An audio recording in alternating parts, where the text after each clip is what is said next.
Hello everyone, welcome back to my channel Science with Shalini. This is Shalini. আজকে আমি আবার নিয়ে চলে এসেছি মোলের ধারণার পার্ট 4 নিয়ে।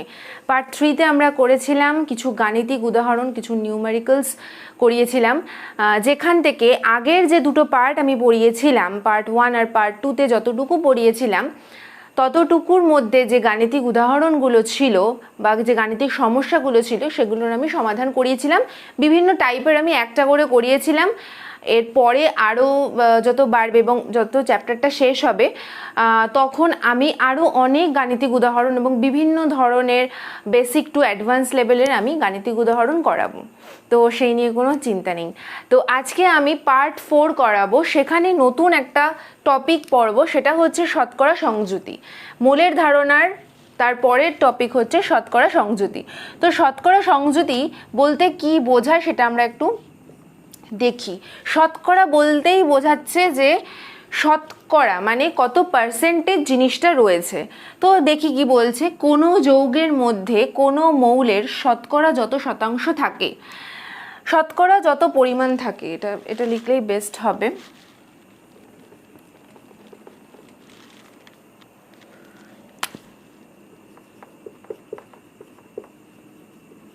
তাকে ওই মৌলের শতকরা সংযুতি বলে।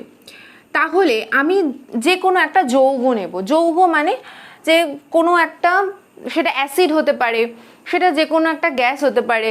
তো আমরা ধরো যদি আমরা H2SO4 নিই, মানে হচ্ছে সালফিউরিক অ্যাসিড, যেটা হচ্ছে সালফিউরিক অ্যাসিড, ঠিক আছে, যে কোনো কিছুর হতে পারে। তো এটা হচ্ছে সালফিউরিক অ্যাসিড। তো সালফিউরিক অ্যাসিডের টোটাল কত গ্রাম আছে এটা আমাকে আগে বার করে নিতে হবে। তো টোটাল কত গ্রাম আছে, হাইড্রোজেনের পারমাণবিক গুরুত্ব 1, দুটো রয়েছে 2, এটা আমি আগে বহুবার করিয়েছি। 32 হচ্ছে সালফারের পারমাণবিক গুরুত্ব বা পারমাণবিক ভর, যেটাই তোমরা বলো না কেন। অক্সিজেনের হচ্ছে 16 × 4, তাহলে এখানে হচ্ছে 2 + 32 + 64, 98 গ্রাম। তার মানে সালফিউরিক অ্যাসিডে টোটাল 98 গ্রাম ভর রয়েছে। এইবারে এটাকে আমি বলতে পারি আণবিক ভর, 98 গ্রাম রয়েছে। এইবারে আমাকে যদি বলে যে হাইড্রোজেন কত পরিমাণ আছে, কত গ্রাম রয়েছে, আমি যদি শুধু গ্রাম হিসেবে ধরি, হাইড্রোজেন কত গ্রাম রয়েছে, হাইড্রোজেন অনলি 2 গ্রাম রয়েছে, তাই তো, দুটো হাইড্রোজেন, তাহলে 2 × 1 2 গ্রাম রয়েছে। সালফার কতটা রয়েছে, সেটা হচ্ছে 32 গ্রাম রয়েছে সালফার, এটা হচ্ছে সালফারের 32, এটা সালফার, এটা হাইড্রোজেনের, আর এটা হচ্ছে তোমার, এটাকে নিচেই দাগ দিই, সবকটার দাগ নিচেই দিলাম, এটার হচ্ছে তোমার অক্সিজেনের। অক্সিজেন টোটাল কতটা রয়েছে এই যৌগটার মধ্যে। এইবারে আমাকে যদি বলে হাইড্রোজেনের শতকরা কত পরিমাণ, হাইড্রোজেন এই যৌগটার মধ্যে হাইড্রোজেন শতকরা কত পরিমাণ রয়েছে, শতকরা বার করতে দিয়েছে। আমরা যে কোনো শতকরা বার করার জন্য কি করতাম, আমি আচ্ছা হাইড্রোজেন পার্সেন্ট লিখে দিচ্ছি, হাইড্রোজেন কত পার্সেন্ট রয়েছে এইভাবে করছি। কত পার্সেন্ট আছে, যত গ্রাম রয়েছে হাইড্রোজেনটা এই যৌগটার মধ্যে, যত গ্রাম রয়েছে,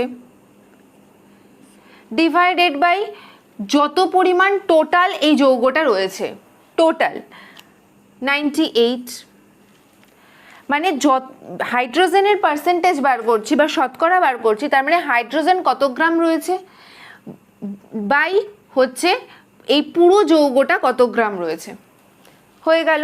তার মানে পুরো যৌগটার মধ্যে আমরা যেমন, আমরা অনেক সময় ধরো ম্যাথসে হোক বা ফিজিক্সে হোক, যে কোনো কিছুতে আমরা ধরো ম্যাথসেই আমি ধরো মার্কস পেয়েছি, কত পেয়েছি, 75 পেয়েছি, ঠিক আছে, তাহলে কতর মধ্যে পেয়েছি, 75, 100-এর মধ্যে। তখন আমরা কিভাবে লিখি, 75 আউট অফ 100 এইভাবে লিখি।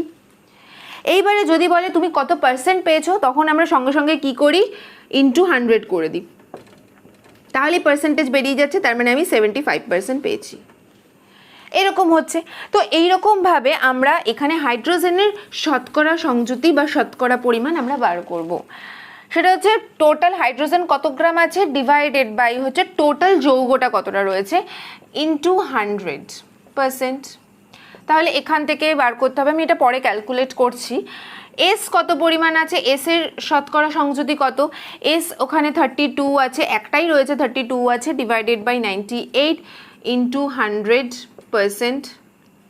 অ্যান্ড আর রয়েছে হচ্ছে ও কত পার্সেন্ট আছে, অক্সিজেন কত পার্সেন্ট রয়েছে, সেটা হচ্ছে 64 ডিভাইডেড বাই 98 ইন্টু 100।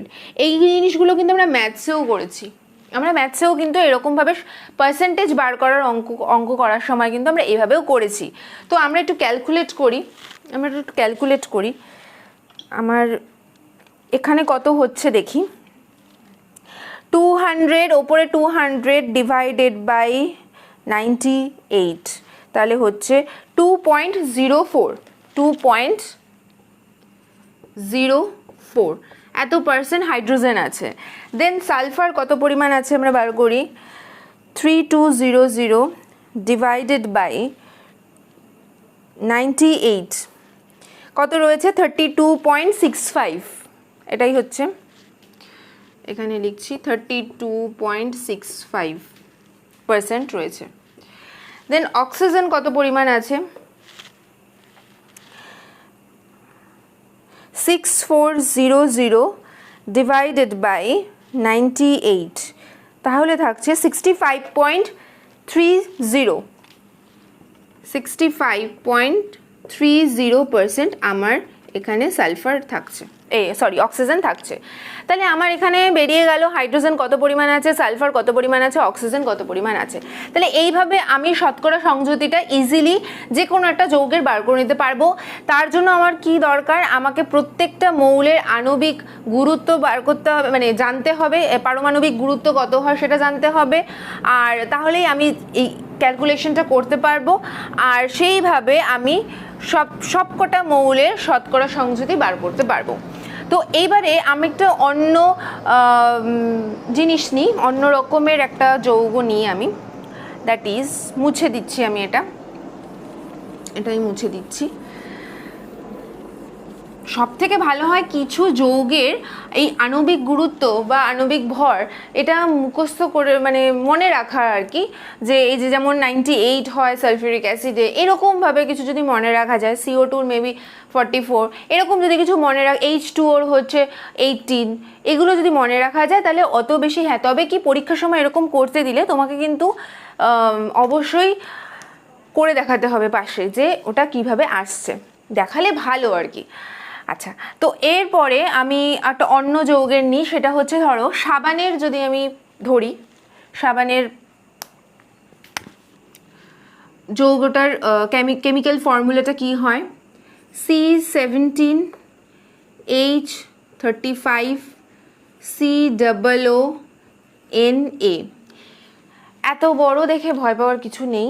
অ্যাকচুয়ালি তোমাকে যখন পরীক্ষার সময় শতকরা সংযুতি বার করতে দেবে, অফকোর্স তোমাকে এটা লিখে দেবে, মানে তোমাকে এমন যদি এরকম বড় কিছু হয় হঠাৎ করে এরকম বলে দেবে না যে সাবানের মধ্যে সোডিয়াম কত রয়েছে তার শতকরা সংযুতি তুমি বার করো, এরকমভাবে দেবে না। যেগুলো তোমাদের জানার মধ্যে আছে, যেমন এই সালফিউরিক অ্যাসিড বললাম, বা হাইড্রোক্লোরিক অ্যাসিড হতে পারে, CO2 হতে পারে, অনেক ইজি আছে, নাইট্রিক অ্যাসিড হতে পারে, এরকমই দেবে। এগুলো এত কঠিন এরকম কিছু দেবে না। আমি এটা কেন করছি তার কারণ আছে, সেটা আমি বলছি।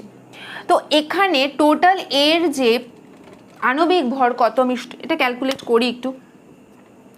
এখানে C মানে হচ্ছে 12 ইন্টু 17, তাই তো, C হচ্ছে 12 আর 17খানা রয়েছে, তার মানে ইন্টু 17, প্লাস H হচ্ছে 1 ইন্টু 35, প্লাস C হচ্ছে আবার 12, প্লাস ও হচ্ছে 16, প্লাস আবার একটা 16, প্লাস যেভাবে লেখা রয়েছে আমি সেভাবে লিখবো। এখানে দুটো ও আছে মানে 16 × 2 করে দেবো, করবো না, করতেই পারি, কিন্তু আমি বোঝানোর জন্য প্রথমে আমি এইভাবে ভেঙে লিখছি, যেরকমভাবে যা বলেছে আমি তাই করছি। অ্যান্ড সোডিয়ামের হচ্ছে 23। তো এটা ক্যালকুলেট করেই নিই এখানে ক্যালকুলেটর থেকে। তো ফার্স্টে 12 into 17, that is 204, plus 35 plus এগুলো প্লাস করতেই পারবো, 12 প্লাস 32 এখানে আমি করে নিয়েছি 23, 306, এটা 306 গ্রাম হচ্ছে। আচ্ছা, এবারে প্রত্যেক কটা শতকরা সংযুতি কত আছে বার করব। কি করে করব? আচ্ছা, কি করে করব তো আমরা জেনেই গেছি, আর এতটাই ইজি যেটা আলাদা করে আর বলার কিছু নেই। তো যাই হোক, এবারে আমি ধরো কার্বনের যদি শতকরা সংযুতি বার করি, কার্বনের এখানে কার্বন কত রয়েছে, কার্বনের পার্সেন্টেজ বার করছি, এখানে কার্বন কত রয়েছে, এখানে 17, এখানে একটা 18, তার মানে 17 ইন্টু 18, তার মানে এখানে আমার বেরিয়েছিল 204 প্লাস 12, তার মানে এখানে আমি যদি ধরি 18, যদি আমি ধরি 17 ইন্টু 18, যদি আমি 70 প্লাস 1 18 যদি আমি ধরি, তাহলে হচ্ছে 12 ইন্টু, মানে সি এর হচ্ছে 12 ইন্টু 18, এইভাবে লিখছি, ঠিক আছে, ডিভাইডেড বাই টোটাল 306 ইন্টু 100%।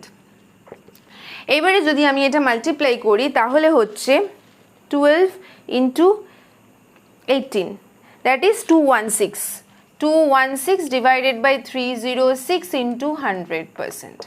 এবার 216কে ডিভাইড করছি 306 দিয়ে, তাহলে আসছে ইন্টু 100 যদি করি তাহলে আসছে 70.58 একটা আসছে, আমি 58 লিখেছি, এখানে অ্যাপ্রক্সিমেট করে 8টাকে 8 আছে এখানে, আগেরটাকে আমি 5টাকে 6ও করে দিতে পারি, দরকার নেই, আমি এখানে এটা করলাম। তাহলে কার্বনের পার্সেন্টেজ বললো এটা।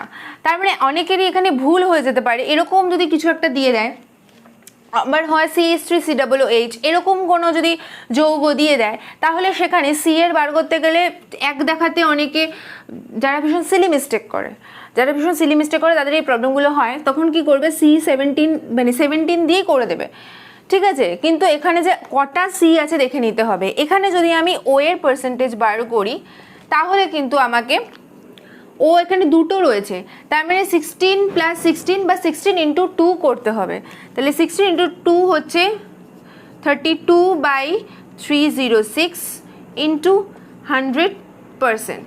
দেন এখানে এবার তুমি ক্যালকুলেট করো, আমি আর এটা করছি না, আচ্ছা করেই দিচ্ছি, 3200 divided by 306 that is equals to 10.45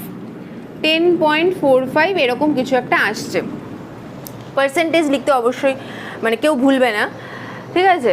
তো এই হলো আমার শতকরা সংযুতি, এতটাই ইজি, এত কঠিনও হয়তো দেবে না পরীক্ষার সময়। মাধ্যমিকে যদি শতকরা সংযুতি বা ক্লাস 9-এ হোক, যে ক্লাসেই থাকুক না কেন, তখন কিন্তু তোমাদের একটা জাস্ট নর্মাল যে কোনো যৌগ তোমাকে দিয়ে দেবে, সেটা HNO3 হতে পারে, যে কোনো কিছু দিয়ে দিতে পারে, সেটা তোমাকে বার করতে হবে। কিন্তু একটা জিনিস মাথায় খুব ভালো করে ঢুকিয়ে নিতে হবে, সেটা হচ্ছে আমার কিন্তু সি এর পারমাণবিক গুরুত্ব বা পারমাণবিক ভর যেটা তোমরা বলো না কেন, এইচ এর তো জানি 1ই হয়, ও এর, সোডিয়ামের, নাইট্রোজেনের, ক্লোরিনের, জিঙ্কের, পটাশিয়ামের, সবার কিন্তু আমাকে পারমাণবিক ভরটা জেনে রাখতে হবে। অনেক সময় হয় পরীক্ষার সময় বলে দেয় না, খুব কমন হলে তো বলে দেয়ই না, কিন্তু আনকমনও অনেক সময়, আনকমন বলতে যেমন এই sodium, nitric acid, sulphuric acid এগুলো বাদ দিয়ে যেগুলো হয় একটু কঠিন ধরনের, পটাশিয়াম ক্লোরেট এই ধরনের কিছু যদি করে, তখন কিন্তু তোমাদের বলে নাও দিতে পারে, তখন মুখস্থ থাকলে বা মনে থাকলে তোমরা ইজিলি করতে পারবে। আর বলে দিলে তো যদি লিখে দেয় নিচে ব্র্যাকেট করে কোয়েশ্চেনের নিচে, তাহলে তো কোনো ব্যাপারই না। তো আচ্ছা, এবারে আসবো আমরা এর পরের পার্টটা নিয়ে, সেটা হচ্ছে বাষ্প ঘনত্বের সাথে আণবিক ভরের গুরুত্ব। আচ্ছা, বাষ্প ঘনত্ব ব্যাপারটা আমরা একটু নতুন শুনছি, বাষ্প ঘনত্ব ব্যাপারটা কি, তো আমি এটা মুছে লিখছি। আচ্ছা, বাষ্প ঘনত্ব কথাটা হঠাৎ করে নতুন এখন এলো, কিন্তু ট্রাস্ট মি, বাষ্প ঘনত্ব আণবিক ভরের সম্পর্কটা ভীষণই ইজি। তো আমি তার আগে বাষ্প ঘনত্বের সংজ্ঞাটা একটু বলে নিই, তাহলে ভালো লাগবে, বুঝতে সুবিধা হবে। বাষ্প ঘনত্ব ব্যাপারটা হলো, বাষ্প দেখেই মনে হচ্ছে যে কোনো গ্যাস বা বাষ্পের কথা বলা হচ্ছে, কোনো গ্যাস বা বাষ্পের ঘনত্ব, এটা দিয়ে বোঝা যাচ্ছে বাষ্প ঘনত্ব। তো এবার আমি সংজ্ঞাটা পড়ি। কোনো নির্দিষ্ট তাপমাত্রা ও চাপে সবসময় যে কোনো ডেফিনেশন বা সংজ্ঞা লেখার আগে এই কোনো নির্দিষ্ট তাপমাত্রা ও চাপে এই জিনিসটা যেখানে যেখানে এরকম গ্যাস বা বাষ্পের কথা বলা আছে বা এই ধরনের সংজ্ঞাতে অবশ্যই লিখতে হবে, কারণ এই তাপমাত্রা বা চাপের জন্য কিন্তু বাষ্পের আয়তনের কিন্তু অনেক বড় চেঞ্জ হয়। তো তার জন্য আমাদের কিন্তু সবসময় এই আয়তনের কথা যখন আসছেই তখন আমাকে অবশ্যই তাপমাত্রা ও চাপটাকে একটা নির্দিষ্ট করে রেখে দিতে হবে। আমি যদি তাপমাত্রা ও চাপকে নির্দিষ্ট না করি, চাপ বাড়ালে আয়তন কমবে, চাপ কমালে আয়তন বাড়বে, তাপমাত্রা বাড়ালে আয়তন বাড়বে, তাপমাত্রা কমালে আয়তন কমবে। তো এক্ষেত্রে কিন্তু নানা রকমের ত্রুটি আসতে থাকে, ঠিক আছে? তো সেইগুলোকে বাদ দেওয়ার জন্য আমাকে তাপমাত্রা ও চাপকে কিন্তু সবসময় নির্দিষ্ট করে দিতে হবে। এবারে আসি সংজ্ঞাতে।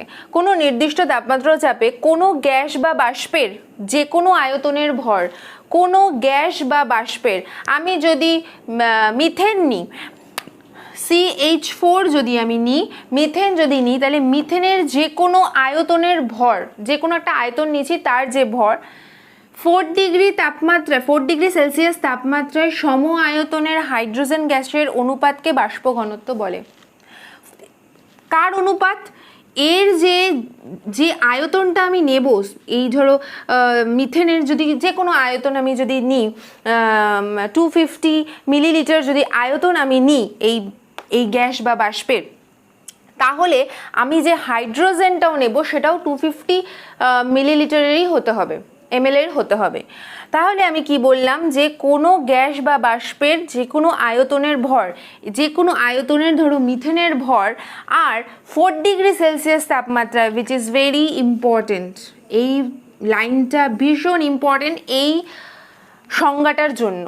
4 ডিগ্রি সেলসিয়াস তাপমাত্রায় ঠিক যে আয়তন আমি মিথেন নিয়েছিলাম সেই আয়তনেরই হাইড্রোজেন গ্যাসের অনুপাতকে বাষ্প ঘনত্ব বলা হয়, বা ভেপার ডেন্সিটি। এটাকে ভেপার ডেন্সিটি, সবসময় ইংলিশ টার্মগুলো না পাশে পাশে মনে রাখার চেষ্টা করবে, কারণ ইংলিশ টার্ম কিন্তু ভবিষ্যতে অনেক কাজে লাগবে, হায়ার স্টাডিজে তোমাদের কিন্তু কাজে লাগবে। বাষ্প ঘনত্ব এই নয় যে মাধ্যমিক অবধি শেষ আর পরবর্তীকালে পড়বো না, তোমার অবশ্যই লাগবে। যদি তুমি সায়েন্স নিয়ে পড়ো অবশ্যই বাষ্প ঘনত্ব কথাটা কিন্তু বারবার উঠে আসবে তোমার বিভিন্ন ক্লাসে, হায়ার স্টাডিজে। তো শুধুমাত্র বাষ্প ঘনত্ব বলে না, যে কোনো কিছু তোমাকে কিন্তু তার ইংলিশ টার্মটা মাথায় রাখতে হবে। বাষ্প ঘনত্ব মানে হচ্ছে ভেপার ডেন্সিটি। তো এবারে কি বললাম যে মিথেন যে পরিমাণ আয়তন নেব তার যে ভর 4 ডিগ্রি সেলসিয়াস তাপমাত্রায় ওই আয়তনের যদি হাইড্রোজেন নিই তার অনুপাত, মানে মিথেনের ওই আয়তনের অনুপাত, ওই আয়তন এবং 4 ডিগ্রি সেলসিয়াস তাপমাত্রার সম আয়তন হাইড্রোজেনের অনুপাতকেই আমি বলবো বাষ্প ঘনত্ব। এই হলো আমার সংজ্ঞাটা। এই সংজ্ঞাটা খুব ইম্পর্টেন্ট। কিন্তু বাষ্প ঘনত্বের সঙ্গে আণবিক ভরের কি সম্পর্ক? আণবিক ভর, বানানটা ভুল লিখলাম, আণবিক ভর বা আণবিক গুরুত্ব লিখি। আণবিক গুরুত্ব that is equals to 2 into বাষ্প ঘনত্ব। ঠিক আছে, তার মানে আণবিক গুরুত্ব বাষ্প ঘনত্বের দ্বিগুণ। আমি এটা এমনি আক্ষরিক অর্থে লিখে দিচ্ছি, আণবিক গুরুত্ব বাষ্প ঘনত্বের দ্বিগুণ। আণবিক ঘনত্ব বাষ্প ঘনত্বের দ্বিগুণ। তো এই হলো আমার বাষ্প ঘনত্বের সঙ্গে আণবিক গুরুত্বর সম্পর্ক।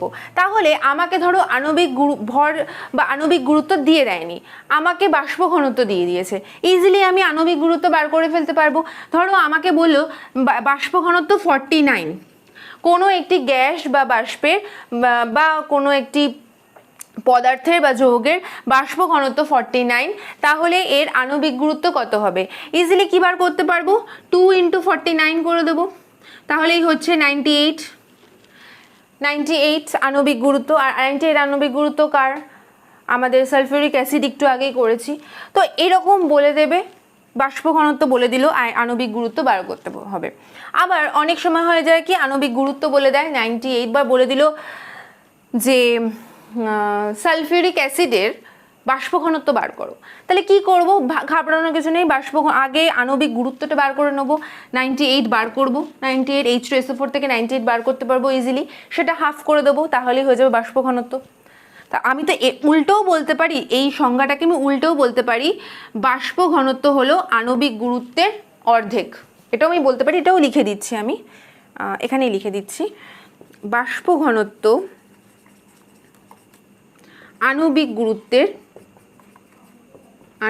গুরুত্বের অর্ধেক।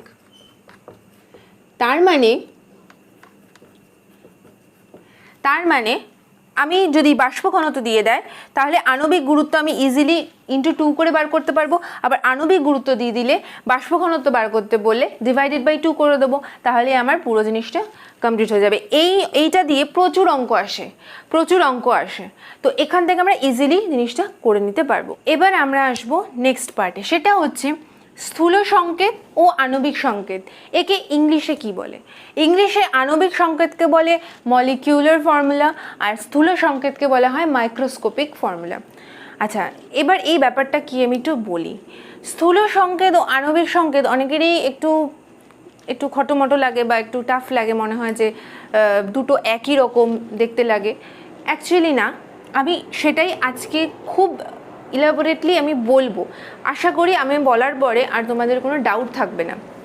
আচ্ছা, ধরো আমি যে কোনো একটা C6H6, এটা কার সংকেত? এটা বেনজিনের সংকেত, ঠিক আছে? এটা বেনজিনের সংকেত। এটা হচ্ছে আসল আণবিক সংকেতটা। এবার এই দুটো মৌলকেই আমি যদি 6 দিয়ে ডিভাইড করি তাহলে হয় CH পড়ে থাকে, ঠিক আছে? আচ্ছা, আরেকটা নিই, সেটা হচ্ছে C2H2 ইথাইন। এটা হচ্ছে ইথাইন, আমি লিখে দিচ্ছি যাতে বুঝতে সুবিধা হয় কোনটা কি। এটা এটাকেও যদি আমি 2 দিয়ে ডিভাইড করি তাহলে একটা সংকেত পাচ্ছি CH। দেখা যাচ্ছে যে এই দুজন সেম, কিন্তু এরা আলাদা। তাহলে এই যে আমি ডিভাইড করে দুটোরই যে সেম জিনিস পাচ্ছি, এটাকে বলা হয় স্থূল সংকেত, ঠিক আছে? স্থূল সংকেত। এইবারে আমি যেটা বলবো সেটা হচ্ছে, দেখো দুটো যৌগের দুটো আলাদা আলাদা সংকেত আমি পাচ্ছি, দুটো যৌগের দুটো আলাদা আলাদা সংকেত পাচ্ছি, কিন্তু স্থূল সংকেত সেম। তার মানে আমি বলতে পারি যে কোনো দুটি বা তার বেশি যৌগের স্থূল সংকেত এক হতে পারে, কিন্তু কখনোই আণবিক সংকেত এক হতে পারে না এবং সম্ভবও নয়। আমি যদি আণবিক সংকেত C6H6 একে বেনজিন বলি, তাহলে আরেকটাকেও আমি C6H6কে আমি কি বেনজিন বলবো না অন্য কিছু বলবো? কারণ দেখো এইটারও আণবিক সংকেত সেম, এটারও আণবিক সংকেত সেম, আমি কখনোই দুটোকে আলাদা বলতে পারবো না, এটাও বেনজিন এটাও বেনজিন, তাহলে সেমই থাকবে। তার মানে আণবিক সংকেত আলাদা হতে পারে, কিন্তু কখনোই এই স্থূল সংকেত আলাদা হবে না। স্থূল সংকেত এক হতে পারে, এটা পসিবল, কিন্তু এটা এক হওয়া বা আণবিক সংকেত এক হওয়া ইম্পসিবল। তো এই হলো আমার অ্যাকচুয়াল স্থূল সংকেত ও আণবিক সংকেতের মধ্যে তফাৎ। এবার আমি আরেকটা জিনিস দিয়ে আমি একটু বলবো, সেটা হচ্ছে গ্লুকোজ C6H12O6। এইটাকে যদি আমি ভাঙি বলবো না, যদি 6 দিয়ে ডিভাইড করি, সবসময় আমরা ডিভাইড যখন করি, যে কোনো অনুপাতকে যখন আমি ডিভাইড করি তখন কি দিয়ে ডিভাইড করি? সবচেয়ে লোয়েস্ট যে নাম্বারটা থাকে তাকে দিয়ে ডিভাইড করি। তো এখানে লোয়েস্ট নাম্বার 6, তাহলে 6 দিয়ে দুটোকে ডিভাইড মানে এই তিনটে মৌলকেই আমি ডিভাইড করব। তাহলে করলে হচ্ছে CH2O, এটা আসছে। তার মানে এইটা সবচেয়ে ছোট সংখ্যাকে দিয়ে আমি যখন ডিভাইড করছি তখন যেটা পাচ্ছি সেটা হচ্ছে স্থূল সংকেত, আর এটা হচ্ছে আণবিক সংকেত। এইবারে আমি এই মৌলগুলো কি কি রেশিওতে আছে দেখো, এটা 6 আছে, 12 আছে, 6 আছে, এটা 6:12:6 এই রেশিওতে এই যৌগটা রয়েছে। কিন্তু CH2O মানে এই যে স্থূল সংকেতটা পেয়েছি এর সংকেতটা অনুপাতটা হচ্ছে 1:2:1। তো এইটা হলো আমার দুটোর অনুপাত, দুটোকে আলাদা অনুপাতে আমি ভাগ করতে পারছি। এইবারে আমি যেটা বলবো এই দুজনের মধ্যে তফাৎটা কি। এই অনুপাতটা হলো এই যৌগটার সঠিক অনুপাত, এই যৌগটার সঠিক অনুপাত। কিন্তু এইটা 1:2:1 এই যৌগটার এই যে অনুপাতটা রয়েছে এইটা হচ্ছে এই যৌগটার সরল অনুপাত। আমরা যে কোনো অনুপাতকে, ধরো একটা নাম্বার আছে 12:18:20, এর সরল অনুপাত কি হবে, এই অনুপাতটার সরল অনুপাত কি হবে। আমি প্রথমে কি করব, 2 দিয়ে ডিভাইড করব। তো 2 দিয়ে ডিভাইড করলে হচ্ছে 6:9:10। একে আর ভাঙা যাচ্ছে না, কারণ আর কিছু দিয়ে তিনটেই যাবে না, তিনটেই আর কাটাকাটি যাবে না। তাহলে 6:9:10 হচ্ছে এই অনুপাতটার সরল অনুপাত, ঠিক আছে। কিন্তু এইটা হচ্ছে সঠিক অনুপাত। সেরকমই এই যৌগটার গ্লুকোজের এইটা হচ্ছে সঠিক অনুপাত, কিন্তু এটা হচ্ছে এই অনুপাতটা সরল অনুপাত বা এই যৌগটা সরল অনুপাত। তার মানে আমরা স্থূল সংকেত থেকে কোনো একটি যৌগের সরল অনুপাত জানতে পারি এবং আণবিক সংকেত থেকে ওই যৌগের সঠিক অনুপাত জানতে পারি। আমি এটা লিখে দিচ্ছি, এটা লিখে দিলে তোমাদের বুঝতে সুবিধা হবে। দেখো, সরল অনুপাত এবং সঠিক অনুপাতের মধ্যে তফাৎটা মানে একটু বোঝার চেষ্টা করবে যে কি হচ্ছে। স্থূল সংকেত থেকে আমি কোনো যৌগের কোনো আওয়াজ আসলে প্লিজ ওটা একটু ইগনোর করো। স্থূল সংকেত থেকে কোনো যৌগের সরল অনুপাত জানা যায়, আর আণবিক সংকেত থেকে কোনো যৌগের সঠিক অনুপাত জানা যায়, যে কত অনুপাতে এই যৌগগুলো রয়েছে। এখানে যেমন 6:12:6, তার মানে এখানে কার্বন আছে 6 গ্রাম না, সরি, কার্বন আছে 6, অনুপাতটা 6, হাইড্রোজেন আছে 12, ও আছে 6, তাহলে এই অনুপাতে আছে। আচ্ছা, সঠিক অনুপাত জানা যায়। তো এই হলো আমার মেইন মানে জিনিসটা, স্থূল সংকেত আর আণবিক সংকেতের মধ্যে সম্পর্কটা। আচ্ছা, আজকে আমি এই অবধি রাখছি, সম্পর্ক অবধি রাখছি। নেক্সট দিন আমি এই স্থূল সংকেত এবং আণবিক সংকেতের যে অঙ্কগুলো থাকে সেই অঙ্কগুলো, মানে কি করে যে কোনো একটা যৌগের স্থূল সংকেত ও আণবিক সংকেত বার করা যায়, এর নিয়মটা নিয়ে আমরা নেক্সট ভিডিওতে আসবো। তো ততক্ষণ যদি এই ভিডিওটা ভালো লেগে থাকে এবং কোনো যদি সমস্যা হয়ে থাকে তাহলে অবশ্যই আমাকে কমেন্ট করে জানাবে যে কি কি সমস্যা রয়েছে, আর ভালো লাগলেও প্লিজ জানাবে। আর যদি ভিডিওটা ভালো লাগে তাহলে অবশ্যই একটা লাইক করবে আর শেয়ার করবে সবার মধ্যে। তোমাদের যত যা ফেসবুক, হোয়াটসঅ্যাপ গ্রুপ আছে, ইনস্টা গ্রুপ আছে, যেখানে যা আছে সেখানে এই ভিডিওগুলো প্লিজ একটু শেয়ার করবে যাতে সবাই দেখতে পারে। এবং সাবস্ক্রাইব করবে যারা এখন দেখছো, বাট যারা করোনি এখনও সাবস্ক্রাইব, তো প্লিজ তারা সাবস্ক্রাইব করো, পাশের বেল আইকনটা প্রেস করে অন করে নিয়ে অল অপশনটা অবশ্যই প্রেস করবে, তাহলে আমি যা ভিডিও আপলোড করব তার নোটিফিকেশনটা টাইম টু টাইম তোমাদের কাছে পৌঁছে যাবে। তো ভালো থেকো, সুস্থ থেকো। আমি আরও নতুন অনেক জিনিস নিয়ে আসছি খুব শিগগিরই, খুব ইনোভেটিভ কিছু নিয়ে আসছি। তো তার জন্য দেখতে থাকতে হবে, শেয়ার করতে হবে, আর ভালো থেকো, সুস্থ থেকো, বাড়িতে থেকো। তো আজকের জন্য এইটুকুই, বাই।